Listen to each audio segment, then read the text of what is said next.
And so this is the live Q&A, and I have had so many great questions that people have asked, and I'll try and go through these, a little bit fast. If you have specific questions about the membership, you're welcome to, you can add them in the chat. And at the end, I'll open it up where you can also just ask me directly. Um, so questions, let's start. So what if I can't make the Fiber Friends chats live? Can I still watch them? So those are when I bring in someone from the Yarny world that I've connected with a lot of people through design, other designers, other, makers, Eagle Bend Alpaca Farm. We had Woolen Palette came. So those are frequently done the day. Um, during the day because this is their job. So they're done during their work hours a lot of times. Sometimes we'll have them in the evening. So they're done during the day because I'm asking as part of their work to join me, but those are recorded, so you can absolutely still watch them. They'll be in our private Facebook group and also on the Stitch Society classroom where you can watch them. And I'll give you a tour of the classroom too, because a lot of people were curious about what it actually looks like inside. So I'll share that with you also. What about the Stitch sessions on Zoom, the coffee chats? Are those recorded? Those are currently not recorded because I wanted people to have the option to share privately in a small intimate group, whatever is going on in their lives. So we've celebrated the birth of babies. Both actually were premature. And so being able to kind of open up and get support was really important. We've shared other things, medical diagnoses and struggles with living arrangements and things that you wouldn't necessarily want out there in the world, but something that you sometimes you need someone to talk to. Someone you need Sometimes you need someone to listen to you and not necessarily always offer advice, but sometimes you need a friendly ear. Um, family things that go on. So currently those are not recorded because I didn't want those broadcasts to be out there. If there is a big call for having those recorded, even available for a short period of time, then that's something that we can talk about in the group. But as of right now, I had to make a choice, and my choice was that those are for us to be able to connect intimately and authentically, and so those are currently not recorded. And so another question people asked was, what day and time are the live events? So those are, I really try to, the Stitch sessions on Zoom. I do 2 a month because I really want people to be able to, people have different schedules and things, and we're dealing with time zones. And we have added a member from the UK, we've added a member from Mexico, we've added someone from Canada. So we were previously just adjusting for time in the US. And so I'm going to look at those again, but generally I try to do one that is a daytime, either during the week or on the weekend, in the afternoon, not too early, usually around this same time, around 2 o'clock or so. And I try to do sometimes one in the evening. That's usually during the week. And that alternates a lot because I try to make it so that it's not always the same time or the same day, so that more people might be able to attend, because maybe someone has something that they do, a commitment, every week on Tuesday at 7 o'clock. And so they couldn't join if we were always on Tuesday at 7 o'clock. So I rotate those around. And I do actually have a survey that I send members as they join. New members will get that soon, asking what your preferences are for time. And I try and take that information into account as I plan things. Someone asked what the cancellation policy was. And so that is on the website, the refund policy. So you may cancel your monthly membership at any time by emailing me, hello at Double the Stitches, giving 10 days notice to cancel your account. That's for monthly membership. For annual members, you may cancel your membership at any time, meaning it will not renew after the initial 12 months. And I don't offer refunds on annual membership subscriptions because you've gotten a discount there. So, and because it's a digital membership, I'm not able to offer a return. You can't send me back in the mail. So we can't do a return for something that is digital because there's no way to know what you've consumed and not consumed. So that is the information as far as the refund policy. I want to make sure I read the official information there. Someone had asked, how long will I get this membership price, this $18 or $180 for the year? And will your price ever change? So that's a great question. And whatever amount that you paid when you joined will always be your price. I will always honor that price for the lifetime of the membership.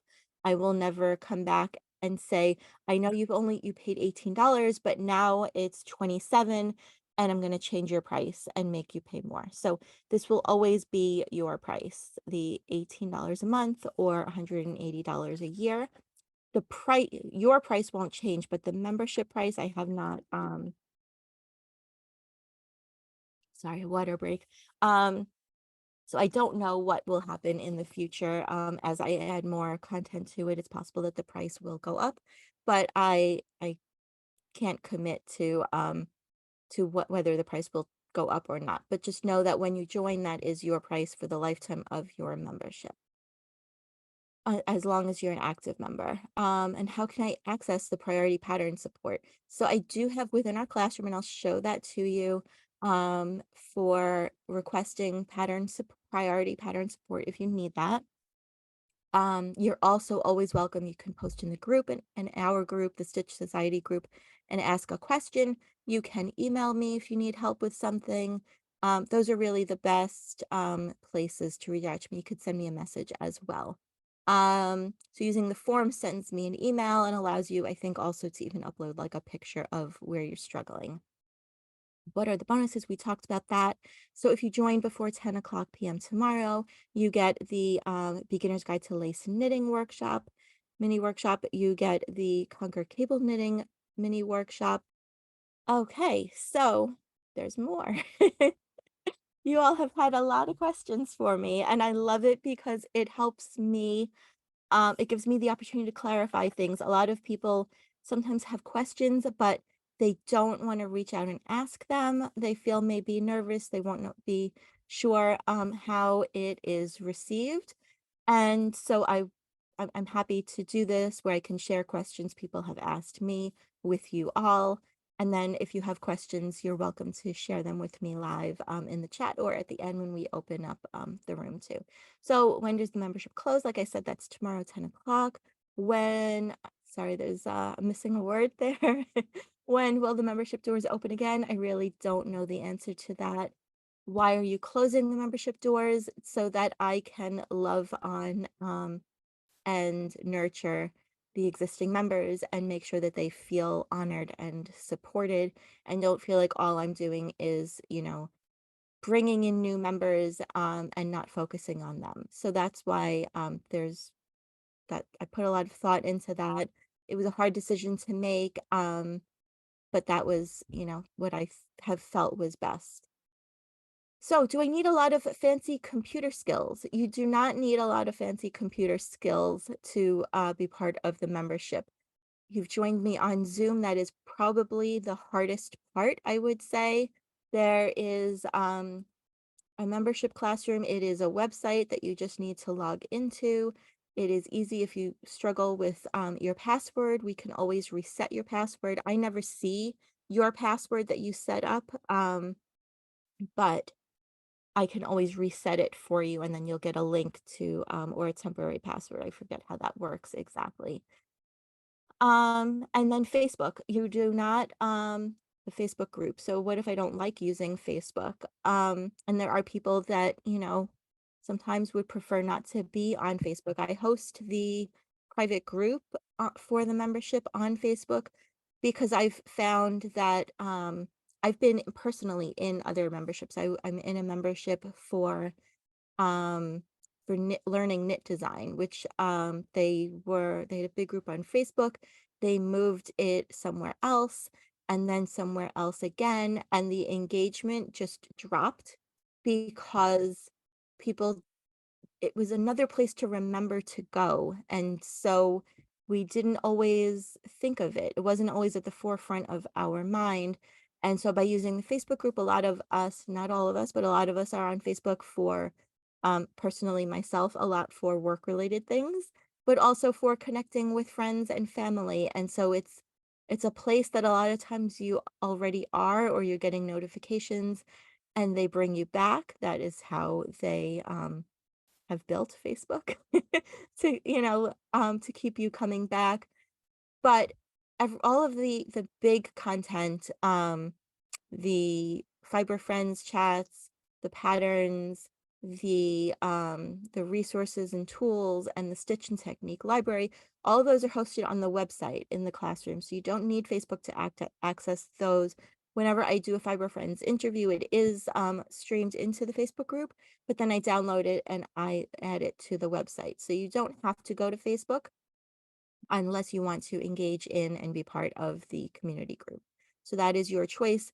And the Facebook group is sort of a bonus of the group, not one of the main features of it. But it's a great place to hang out, ask questions, get to know your fellow members, and connect with them in between the Zoom Stitch sessions. Share your projects and all of that. Someone else has asked also, what if I don't use Ravelry? Can I still get the monthly pattern? So the same way that you were able to access the pattern for the challenge is also, you'll get a link to a Google file where you can download the monthly pattern. If you share your Ravelry ID with me, then I will automatically add it to your Ravelry library. You don't have to do a thing. I send it to you as a gift through Ravelry's gift feature. And so it's just there for you when you're ready. You'll get a notification from Ravelry that you received a gift pattern and it's there for you. But I do send out an email with the link to the pattern in case you would prefer to get it through Google and not use Ravelry. So that is an option for you too. And like Keitha asked, what if I can't join the membership, but I'm interested in the lace or cable workshops? So I will share those links for you. They are, if you go to my website, and I think that this will work. If you go to learn, and then these bring you to the knitting workshops and classes, bring you to a page for each workshop that shows you all about what's included in, so this is the lace workshop, so everything that's included. And then a little bit about me, but you guys have gotten to know me this week. And so these are the prices. These are some reviews from students, some frequently asked questions, and then the place to add your payment information. I just want to make a note though. So for the membership, I've recently, like yesterday, added the ability to not use PayPal and to just use a credit card. I realized I did not set that up for the lace or the cable workshop yet. So if you are interested in just buying one of those workshops, um, probably by tomorrow I'll have that set up, or even maybe tonight. So if you don't want to use PayPal or you can't use PayPal because you're in a country that doesn't use it, definitely just be patient and I'll set up that ability to just pay straight with a regular credit card. So there is also the cable workshop, which again, if that will work, we will see. All right, that link is not working, but it is doublethestitches.com/cables. As you can see, I have a style with my pages, kind of keep them branded. So this is that reversible cowl that I talked about. So I teach the secret to knitting reversible cables as part of this workshop so that your cable projects are beautiful on both sides. Whoop, come on. There we go. Okay. And so this goes through all of everything that you get as part of the workshop. And when you scroll down to the bottom, again, you'll see some frequently asked questions and also the information to sign up. And again, I will enable the ability to just use credit cards instead of PayPal for this too. So that is that. All right. So that was the workshops. We're almost at the end of the questions that people had asked. And again, if you have things I haven't addressed, definitely you're welcome to type them in the chat. You're welcome to ask me at the end. And of course, if you don't want to ask publicly and you don't feel comfortable that way, please message me, email me, reach out to me. I'm here to chat with you. I would love to talk to you more if you're on the fence and you could use if there's something holding you back and you'd like to know more about it, definitely reach out and ask. So is this right for me if I am a beginner? So I'm going to go back and then also, yes. So is this right for me if I am a beginner? So I talked about that a little bit here, and let's see if I can make that bigger. Yes. So I put a lot of thought into these answers, so I'm sharing them with you here. So I'm happy to provide support if you're stuck on a stitch, or it's something, a technique that's new to you. I do recommend that you have some experience in knitting, not a brand new knitter who has never cast on, someone who's never held needles in their hands, or a crocheter who's never held a hook. So I'm not teaching beginning knitting in the workshop specifically.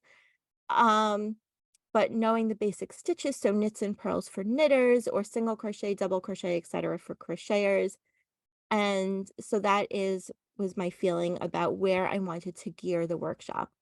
I'm sorry, I've been saying workshop so much. That is where I wanted to gear the membership, was where you may still be a beginner, you may not have done more complicated things, but you're comfortable with the concept of knitting, just like we did with this mosaic challenge. So I didn't teach you how to knit, but I taught you a technique, a style of knitting that you had maybe not done before. And then one of the other questions was, is this membership right for me if I'm already a fabulous knitter or crocheter and really confident in my skills? And my feeling was that I hope that it is. Our members' skill levels vary greatly. My goal is for it to be a fun and enjoyable and welcoming community where you can play with what you already know and maybe pick up a tip or a trick, something that you hadn't considered, something you hadn't tried before. And then you'll be treated to a new pattern every month, our virtual stitch sessions on Zoom, interviews with my favorite people in the fiber industry, and free workshops to teach that I teach online. And there is a question Donna asked. It appears Ravelry only allows PayPal purchases. That is correct. I would like to buy a pattern. Can I purchase it on credit card? Can this be completed directly from your site? So I am going to make a note and reach out to you afterwards about that, Donna. Currently, my website, as I said, it was just yesterday, I think I think it was just yesterday that I added the ability to directly use a credit card. So I think there's another option. I think I was able, there is the ability to add it to my website, but since it was brand new and I was busy with the with the mosaic workshop, I didn't um set up on the website. So give me a little bit of time. And I should be able to get that going on my website for you. Okay. So I'll take care of that for you, Donna, no problem. And then someone said, what types of patterns are included for the monthly pattern? So it's really kind of anything from the monthly pattern is really anything from my collection of patterns. So I'll just show you a little bit here. So these are some categories like One Skein Wonders and cowls and hats. And I do have a couple of crochet patterns. It's on my list to design more. So these are some of the patterns that I have designed over the last year. And so you get either, mostly I design at this moment, has mostly been accessories. I like the quick win of finishing it quickly. Garment design is coming. Um, so garment design is coming. It might be in 2023. I have a couple of ideas, some works in progress on my needles, but I just haven't published those yet. But if I did, or when I do, let's be positive, right? When I publish garment patterns, you would also be able to get those as part of the membership. So sweaters, hats, headbands, baby bibs, a lot of cowls, a few blankets, um, scarves, baby bonnets. I've got a crochet tote bag, which is one of my favorites. Like I said, baby bonnets, blankets. Those are patterns that have been included in the membership. And also that's what you can pick from using the code that I'll share at the end of of our time together today. Okay. We're almost at the end. And then I see there's a couple of questions in the chat, and I'll get to those after.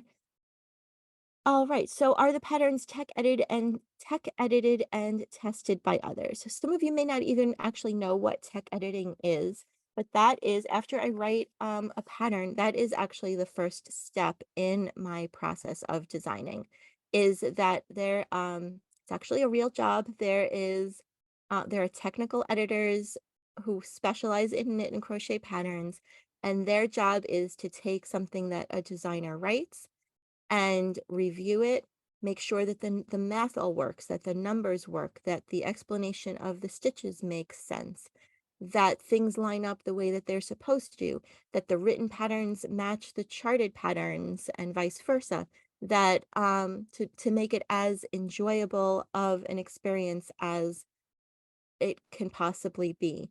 And so that is sometimes even a couple of rounds where they, sometimes they'll ask me questions like, is this what you meant or did you mean that? And sometimes we go back and forth a little bit just to make sure it is as clear as possible. Because my biggest goal is I value your time so much that I go through that extra expense. And there are designers out there that do not. There are designers out there that put patterns out that no one has ever even looked at. And I put so much more effort into my patterns than that. It's important to me that your time is valued, that your time is enjoyable. And so after the pattern has gotten the green light or the thumbs up from my tech editor, who is an absolute superhero, guys. Um, when I had that she was on vacation, and I had that last thought of I should also offer this mosaic pattern knit flat so that people could have more options, so that it could be more accessible to more knitters, because there are knitters who don't like to knit in the round or can't or don't know how. And so I wanted you to have that option. So my patterns not only are tech, so she came back from vacation on a Sunday night, and my email to her said, no rush. If you can get to whenever you can get to it, because if I couldn't share it with you Monday, then I would share it with you later on in the week. And Sunday night, she came back from a knitting retreat with, I think she said, 7 other knitters in a cabin. And she had such a wonderful time and she was exhausted. She took a nap, I think, and then she tackled the pattern and had it to me that night so I could make whatever edits, adjustments needed to be, which fortunately turned out to not be a lot actually. And and so that I could share that with you right away. And then as far as the patterns being tested by others is also something that is really important to me. I have testers with all different skill levels, and I want to make sure that whatever your skill level is, it's something that is makes sense to you. So I bring in new pattern testers all of the time because sometimes I never exclude a long-term pattern tester, but I like to add new ones because as time goes on, sometimes someone who's knit a lot of my patterns gets used to how I write and understands or knows me and knows what I meant by something. And I want to make sure that there's people with fresh eyes catching things that maybe, um, if something is difficult for them, I want to know about it because it might be difficult for someone else. And sometimes it's not even a matter of changing the pattern itself. Sometimes it's a matter of taking a step back and explaining it differently, explaining it in another way and making sure that the language that I use, the words that I use are clear to explain things. And I try to write from a teacher's perspective, um, an instructor's perspective. I try to write the instructions like if I was sitting next to you telling you how to do the thing. And that's how I like to try to make my videos too.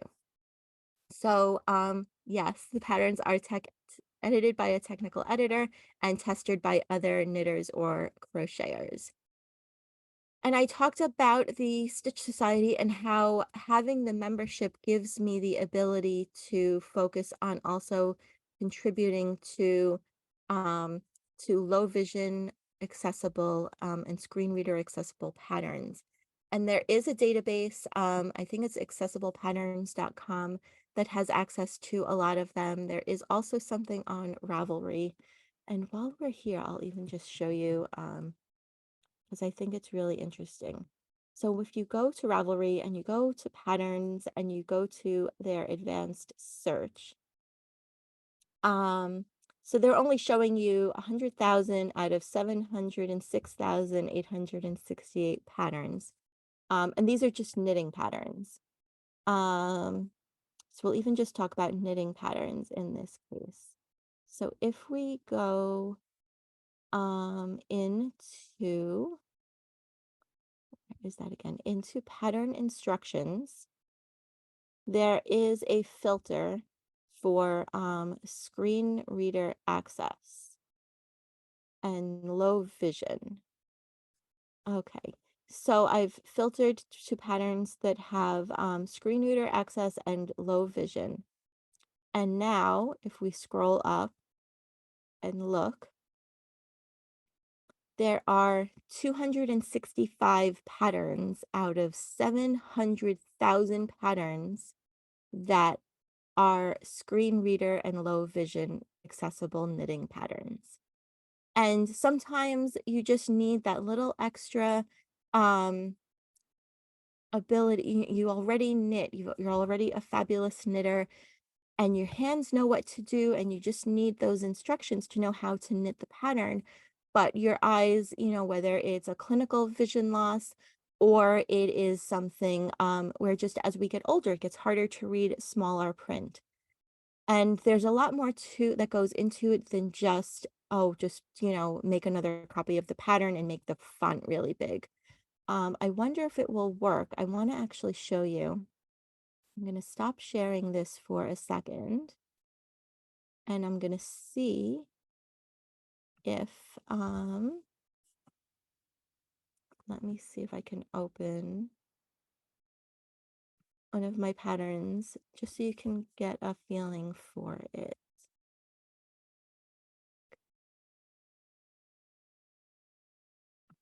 Because I think that would be something really interesting. Here we go. All right, so let's see if I am able to share this on Zoom. Hopefully I will be able to, and I'm going to show you what that's like. So Acrobat Reader I'm using, so not any kind of fancy software here. And at the top there is, it won't show you the menu, I don't think, but the menu at the top of the screen has an option under view for read out loud. And so you can activate read out loud. And then once that's activated, here, let's go here. So I'm just going to have it read part of this page. I'll stop it after a minute, but you'll get the idea. So read this page. The details yarn, worsted weight yarn, craft yarn council weight number 4, approximately 60 to 160 yards or 56 to 147 meters. Okay. Oh, did I? No, I'm still in Zoom. Okay. Stop sharing. Okay. So it reads, it'll read the instructions to you. I didn't want to make you listen to that too long. And there are fancier softwares that do that, things that magnify patterns even more and are more technical. But even having um just Acrobat Reader, it can read those patterns to you. And so if you're struggling with your vision, it's a great option. I don't have it for all of my patterns, but it's something I'm working on adding. And having the membership is something that allows me to do that without increasing the price of the patterns and kind of penalizing people who need that accessibility. Okay, so that was all of the questions I think that I had people had asked. Okay, so when you log in to the Stitch Society membership classroom, this is the screen that you'll see. So a little welcome from me. There is the coffee chat, which is the Stitch sessions, and there's a membership calendar um, that I will show you. So you can subscribe to the calendar on your own, and then you'll have those reminders on your calendar. The Zoom link is always the same. There is a time zone converter if you're not sure. This is just a screenshot of it, but you click it and you can check the time zone. And then I have the next 2 months worth of dates set up there for you. I got really sick in October and I had to unfortunately cancel. So we're doing 3 sessions in November. We've got a Wednesday at 7 o'clock in the evening Eastern, a Tuesday at 7:30 Eastern, and a Saturday at 2 o'clock in the afternoon. And then in December, we have a Tuesday in the evening and a Sunday during the day. So I try, as you can see, to alternate a little bit Saturdays and Sundays. Um, I don't have any daytime weekday ones in November or December, so that is something I would do in January. And so that is answers a little bit more of that. Fiber Friends interviews, recordings are all here. And so I had Emily from Will and Palette had joined me, and Jen Parasini from JP Knits Things, Linda and Chris from Eagle Bend Alpaca Farm, Erin from Erinine Designs is a fellow designer, Heidi from Crime, Coffee, and Crafts podcast. She also is Cocoon Hand Spun. She does a lot of spinning fiber and works a lot with Erin from Crafty Housewife Yarns, and she also does my local wool. Um, and Dawn from Twice Share Cheap, who's also one of my favorite people, and Carrie from The Spinning Hand. And so those are past past fiber friends that have joined us. And I have another knitwear designer, Brenda, from Bren JS Knits joining us on Monday.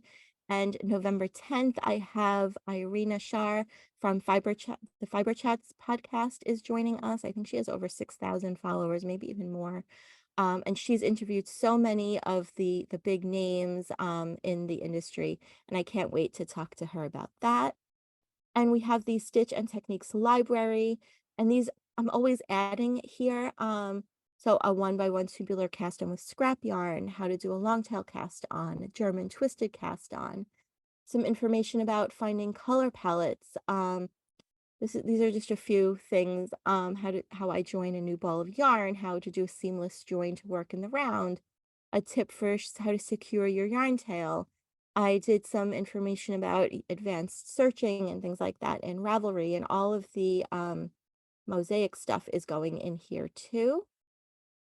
And then we have a pattern every month, and there's a form to add your username if you didn't do it during checkout when you just purchased. And then if you prefer not to use Ravelry, just reach out, let me know, and I will make sure you get the pattern by email every month. But that email does go to all Stitch Society members. And then this is the form I mentioned I have for priority pattern support. But of course, like I said before, you can always reach out and email me, and this is the support request form. And it's a simple Google form, just your email, your name, the pattern name that you're working on, some more details, and you can add a photo of the problem if you would like.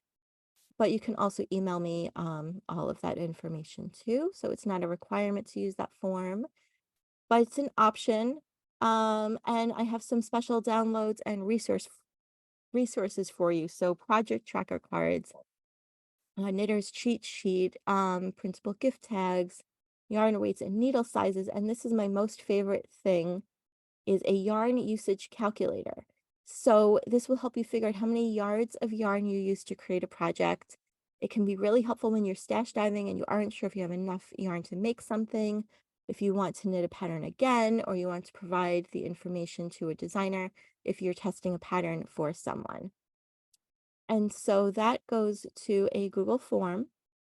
And so if we were doing, say, a 100-gram skein that had, say, Cascade 220 has 220 yards and 100 grams. And in the project, I used, I don't know, we'll say 95 grams. We almost used the whole amount of the yarn of the grams in the ball. And now it calculates for you. So you enter the information in the yellow fields and in the white fields, it does some math for you. And so it tells you how many yards per gram, how many yards you used in the project. And then I always suggest rounding up 10%. So I give you both numbers, how many you actually used. And then if you want to avoid yarn check-in, which is not knowing if you're going to run out of yarn before you finish the project, then this rounds up for you too. And so if we used, say, 85 grams instead of the 95, so it changes automatically for you how many yards you actually used in the project and how many yards if we round up. So that was a fun thing that I was able to build. Got a little help from my husband, who is a Excel and Google Sheets wizard. And this is the link to the Facebook community group. And then this is the Google membership calendar. So you can access the calendar directly, and it's also embedded here on the page. Like I said, October was a rough month. I was sick, my kids were sick, everyone was sick. So we had a free the OOPS class that I taught for the membership on that was September 30th, and we had a Stitch Society coffee chat on Tuesday the 18th, and then we were supposed to have another one, and I had no voice and I was in bed. And so, but I also want to make sure I'm delivering on what I have promised. So, um, that is why we're having 3 in November, because I want to make sure that you get what I've promised you. So that was the classroom. Like I talked about upcoming events, Eagle Bend Alpaca Farm just had 2 new baby alpacas, and we're going to schedule a time for them to come and tell us all about them. And upcoming events inside the membership, I just started planning this. We are going to have a Stitch Society holiday party. Members don't know about this yet, or don't know any of the details. It's going to be after Christmas, before New Year's, but after Christmas, because we're all so busy. We all have so many things going on, whether they're, different holiday events that we participate in, or busy cooking and baking and all kinds of things. So after Christmas, um, a Stitch Society membership party on Zoom, and it's going to be a blast.